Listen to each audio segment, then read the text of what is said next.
వందనాలండి, అందరికీ వందనాలు. యేసుక్రీస్తు యొక్క గుణ లక్షణాల గురించి మనం చూస్తాము. అయితే అది ప్రవచనంలోనే ఉంది. ఆయన గుణ లక్షణాల గురించి కూడా ప్రవచనం రాయబడింది. ఆ ప్రవచనం యెషయా గ్రంథము 9వ అధ్యాయము 6వ వచనం చదువుకుంటే మనకు స్పష్టంగా అక్కడ కనబడుతుంది. ఎలయనగా మనకు శిశువు పుట్టెను, మనకు కుమారుడు అనుగ్రహింపబడెను, ఆయన భుజము మీద రాజ్యభారముండును. ఆశ్చర్యకరుడు, ఆలోచనకర్త, బలవంతుడైన దేవుడు, నిత్యుడగు తండ్రి, సమాధానకర్తయగు అధిపతి అని అతనికి పేరు పెట్టబడును. ఎలయనగా మనకు శిశువు పుట్టెను, మనకు కుమారుడు అనుగ్రహింపబడెను. ఆయన ఎవరంట? ఆయన భుజము మీద ఏముందంట? రాజ్యభారం ఉంది. సాధారణంగా ఒక బాబు పుట్టాడంటే ఆ బాబు గురించి మనం ఏమంటాము? బాగా పుట్టాడు, తండ్రి పోలిక తల్లి పోలిక అంటారు. కానీ పుట్టినప్పుడే కుమారుడి మీద, చిన్న బాబు మీద ఏం పెట్టారు? రాజ్యభారం కదా, రాజ్యభారము. ఇంకేమున్నాయంటే ఆయన భుజము మీద రాజ్యభారం ఉంది. ఆశ్చర్యకరుడు, ఆలోచనకర్త, బలవంతుడైన దేవుడు, నిత్యుడగు తండ్రి, సమాధానకర్తయగు అధిపతి అని అతనికి పేరు. ఎన్ని పేర్లు పెట్టారండి? సాధారణంగా మహా ముద్దుగా అయితే ఇంట్లో పేరు పెట్టుకుంటాం, బయట ఇంకో పేరు పెడతాం, అవునండి. మరి ఇక్కడ చూస్తే మనకు చాలా పేర్లు కనబడతాయి. ఆశ్చర్యకరుడు, ఆలోచనకర్త, సమాధానకర్తయగు అధిపతి, ఇంకేమున్నాయి? నిత్యుడగు తండ్రి, బలవంతుడైన దేవుడు, ఇంకా చాలా పేర్లు ఉన్నాయి అక్కడ మనకి, అవునండి. వీటన్నిటి గురించి ఆలోచిస్తే ఇప్పుడు సాధారణంగా మనము పేర్లు పెట్టామనుకోండి, ఎలా పెడతాం? ఏదో ఒక అర్థం వచ్చేలాగా పెడతాం. అర్థం లేని పేర్లు ఎవరైనా పెట్టుకుంటారండి పిల్లలకి. లేక దేవుడిచ్చిన ఈ బహుమానం మనము ఆలోచించి మనం పెట్టుకుంటూ ఉంటాం, అవునా. మరి ఇక్కడ విచిత్రమైన పేర్లు కనబడుతున్నాయి కదండి. ఏమిటా పేర్లు? ఆయనకున్న బాధ్యతలు ఏంటో చెప్తూ ఆయనకి పెట్టిన పేర్లు కూడా అలాంటివే.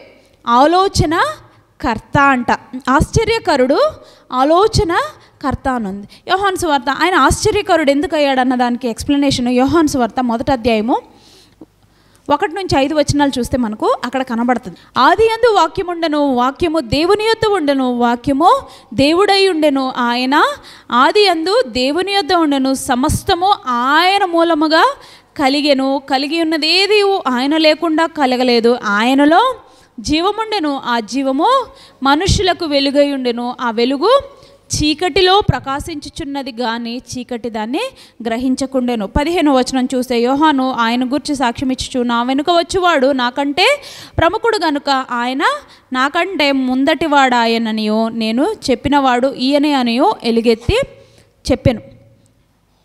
ఆ వాక్యము శరీరము ధరించుకొని మన ముందుకి వచ్చింది. ఆ వాక్యం ఎక్కడుందంటే ముందు యేసుక్రీస్తు ప్రభువారు ఎలా ఉన్నారు? వాక్య రూపంలో ఉన్న ఆయన ఎలాగొచ్చాడు? శరీర రూపమును ధరించుకొని ఆయన మన మధ్యలోనికి వచ్చాడు కదండి. ఏమనుంది చూడండి, ఆ వాక్యము దేవుని యొద్ద ఉండెను, ఆ వాక్యము దేవుడై ఉండెను అంట. ఆ దేవుడే స్వయంగా ఈ లోకంలో నుండి కిందకి వచ్చాడు ఆయన, అవునా. ఈ లోకంలోనికి ఎవరి కోసం వచ్చాడు చూడండి. ఆ వాక్యము దేవుని యొద్ద ఉండెను, సమస్తము ఏంటంట, ఈ భూమి మీద కానీ భూమి క్రింద కానీ భూమి పైన కానీ కలిగి ఉన్నవన్నీ కూడా ఎలా కలిగినాయి అంట? సమస్తమును ఆయన మూలముగా కలిగెను, కలిగి ఉన్నది ఏది ఆయన లేకుండా కలగలేదు. వావ్, ఎంత ఆశ్చర్యం కదా. ఆయన వల్లనే కలిగినాయి అంట. మనం చూసేదైనా, మనం వినేదైనా, మనం మాట్లాడుకునేదైనా, ఈ భూమి అయినా, ఈ ఆకాశమైనా, దాని మీద ఉన్న పరమాకాశమైనా, కిందున్న పాతాళమైనా, మరి ఈ మధ్యలో ఉన్న ఈ మధ్య ఆకాశమైనా, ఈ గాలైనా, నీరైనా, వెలుతురైనా, ఇవన్నీ ఎవరి వల్ల కలిగినాయి అంట? ఈ వాక్య రూపంలో ఉన్న దేవుడు వలన కలిగి ఉన్నవి అంటున్నాడు. ఆ కలిగి ఉన్నది ఏది ఆయన లేకుండా కలగలేదు. ఎంత గొప్ప మాట. ఆయన లేకుండా ఏది కలగలేదంట. మరి ఈ వాక్యం ఏం చేస్తుంది?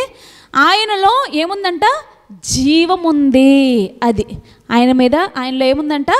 జీవం ఉందంట. ఇంకేమని చూడండి, ఆ జీవము మనుష్యులకు వెలుగై ఉండెను. అది ఆరిపోయిన మన మనోనేత్రాలకు అదేంటంట? వెలుగు. ఆ వెలుగు ఎక్కడ ప్రకాశిస్తుందంట? వెలుగు ఎక్కడ? మామూలుగా మనం లైట్ ఎప్పుడు వేసుకుంటాం? చీకటిగా ఉన్నప్పుడు లైట్ వేసుకుంటాం కదా. మరి ఇటువంటి ఈ పాపముతో నిండిపోయిన ఈ చీకటి బ్రతుకులను వెలిగింప చేయటానికి ఆయన ఈ వెలుగులోనికి మనల్ని నడిపించాడు అని అక్కడ అర్థం అన్నమాట. చూడండి, ఆ జీవము మనుషులకు వెలుగై ఉండెను, ఆ వెలుగు చీకటిలో ప్రకాశించుచున్నది కానీ దానిని చీకటి గ్రహించకుండెను. అది సమస్య. అర్థమైందా? దేవుని వైపు నుంచి దేవుడు చేయగలిగింది చాలా వరకు ఆయన చేసేసారు. మరి మనుషులమైన మనం ఏం చేయాలి? ఆ వెలుగును గ్రహించుకోవాలి.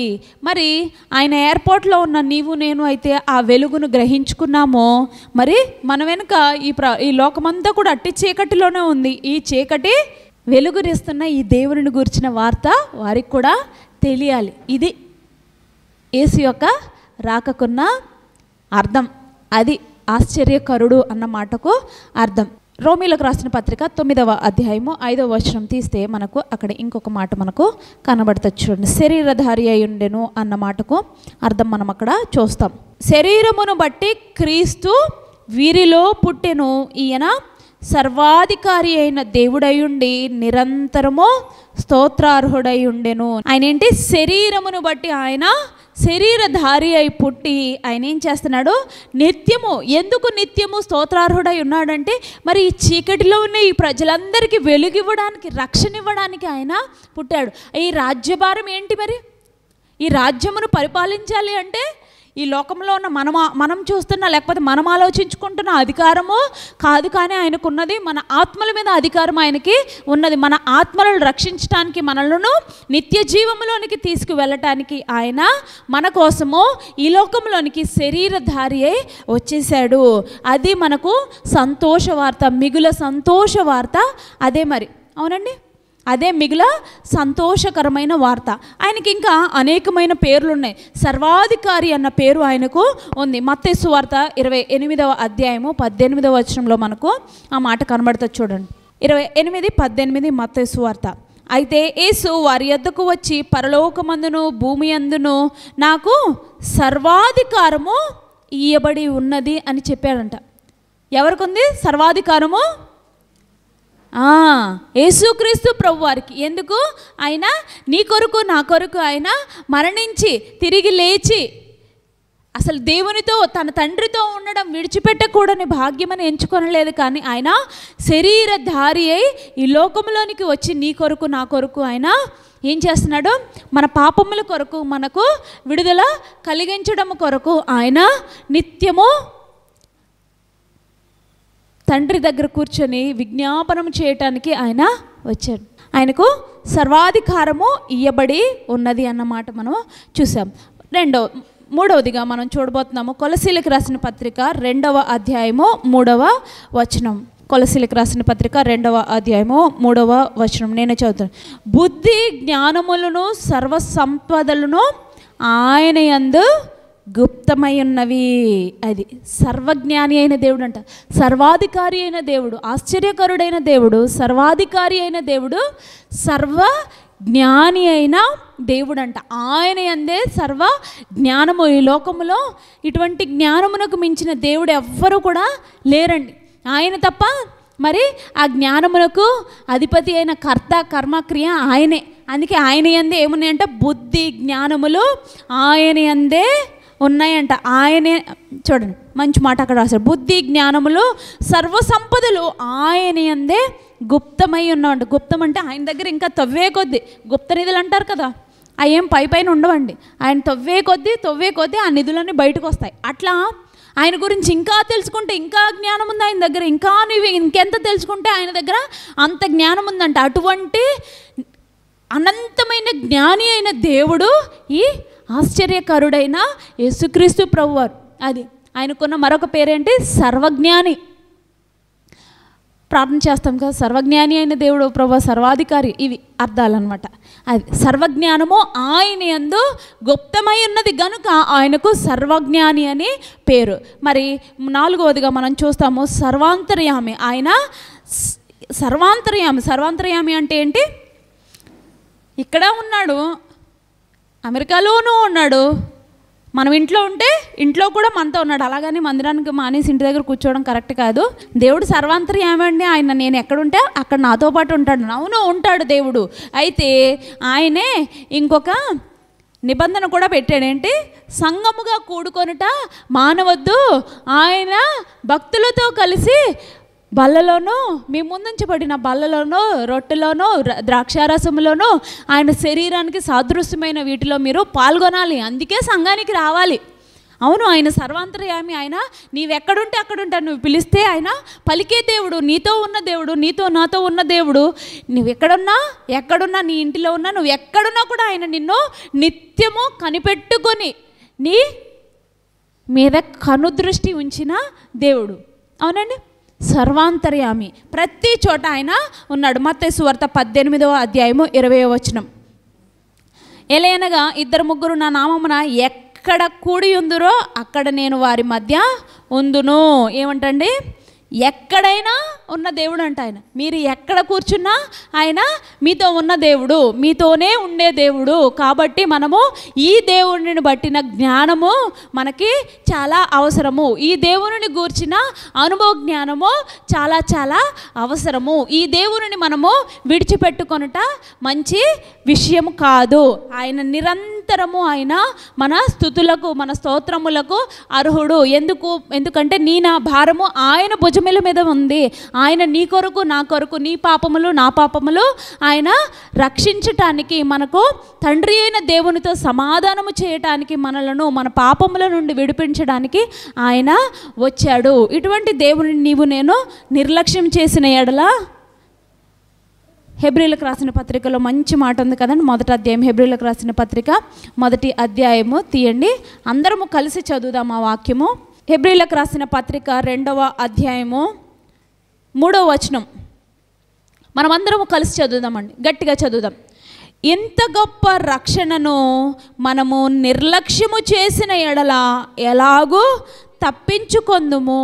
ఇంత గొప్ప రక్షకుణ్ణి, ఇంత గొప్ప రక్షణను మనము నిర్లక్ష్యము చేసిన ఎడల ఎలాగూ తప్పించుకొందుము ఆ రాబోయే ఆ ఉగ్రత నుండి. ఆలోచిద్దాం. ఈ రక్షణను మనం నిర్లక్ష్యం చేస్తే, నేడే రక్షణ దినం అన్నాడు దేవుడు. అందుకనే ఈ రక్షణను మనం నిర్లక్ష్యం చేసి ఎలా పడితే అలా ఉన్నామనుకోండి, ఏ రోజు వచ్చేస్తుందో, ఏ జామో ఏ రేయో మనకు తెలియదంట. యోహాను సువార్త 1వ అధ్యాయము 14వ వచనం 15వ వచనం మనం చదువుకుందాం. చూడండి, ఆ వాక్యము ఏ వాక్యమైతే మనకు క్రీస్తు యేసు శరీరముగా ధరించుకొని వచ్చిందో ఆ వాక్యమును గుర్చిన దేవుని గుర్చిన మాటలు మనం చూస్తున్నాం ఇక్కడ. ఆ వాక్యము శరీరధారియే కృపా సత్య సంపూర్ణుడుగా మన మధ్య నివసించెను. తండ్రి వలన కలిగిన అద్వితీయ కుమారుని స్వరూపము, అద్వితీయ కుమారుని మహిమ వలె మనము ఆయన మహిమను కనుగొంటిమి. ఏంటంటే ఆయనకున్న ఇంకొక పేరేంటి, అద్వితీయ కుమారుడు. అద్వితీయ కుమారుడు అంటే ఒక మెస్మరైజింగ్ గాడ్, ఒక ఆశ్చర్యానికి మించిన దేవుడు అంట, అద్వితీయ దేవుడు. ఈ దేవుని దగ్గర మనకేముందంట, కృప సత్యము సంపూర్ణత ఆయనలో ఉన్నావంట. ఆ అద్వితీయ దేవుని యొక్క లక్షణం ఏంటి, కృప సత్యము సంపూర్ణత ఆయనలోనే ఉన్నాయంట. ఇట్టి దేవునికి మనము ఏం చెల్లిస్తే సరిపోతామండి? ఏం చెల్లిస్తే మనం ఆయన చేసిన ఈ రక్షణ కార్యముకు, ఆయన నీ కొరకు నా కొరకు వేసిన ఈ ప్రణాళికలో మనం ఆయనకి ఏం చేయగలిగితే మనం ఆయనకి సరిపోతాము? ఏం చేస్తే సరిపోతాం? మరి ఏమీ చేయలేం. రోమిలకు రాసిన పత్రికలో మనము అదే చూసాం. ఏంటి, శరీరధారి అయి వచ్చిన ఈ దేవుడు నిత్యము మన స్తుతి స్తోత్రములకు స్తోత్రార్హుడు గనుక ఆయనకే నిత్యము మనము మన స్తుతులు చెల్లించుకోవాలి. మన స్తోత్రములు ఆయనకు మాత్రమే అర్పించుకోవాలి. ఈ రక్షణకర్తకు మాత్రమే అట్టి అధికారము ఇవ్వబడింది. ఆయన మీద అట్టి రాజ్యభారము ఉన్నది. ఆయన నిన్ను నన్ను ఆ రాజ్యభారమును బట్టి ఆయన విడిపించడానికి దేవుని ప్రణాళికను ఆయన కాదనలేదు, కానీ తండ్రి చిత్తానికి ఒప్పుకొని నిన్ను నన్ను ఆయన చేర్చుకున్నాడు. మరి సమాధానకర్తయగు దేవుడు నిన్ను నన్ను అట్టి రీతిగా తండ్రితో సమాధానపరచండి, నీ ఉగ్రత నుండి నా ఉగ్రత నుండి. అట్టి దేవునికి మనము ఏమిచ్చినా కూడా తక్కువే. అవునండి, మరి ఇవ్వగలిగిందల్లా ఏంటి, మనము మన విరిగి నలిగిన హృదయముతో ఆయనకు మనము నిత్యము ఆయన మన స్తుతులకు మన స్తోత్రములకు అర్హుడు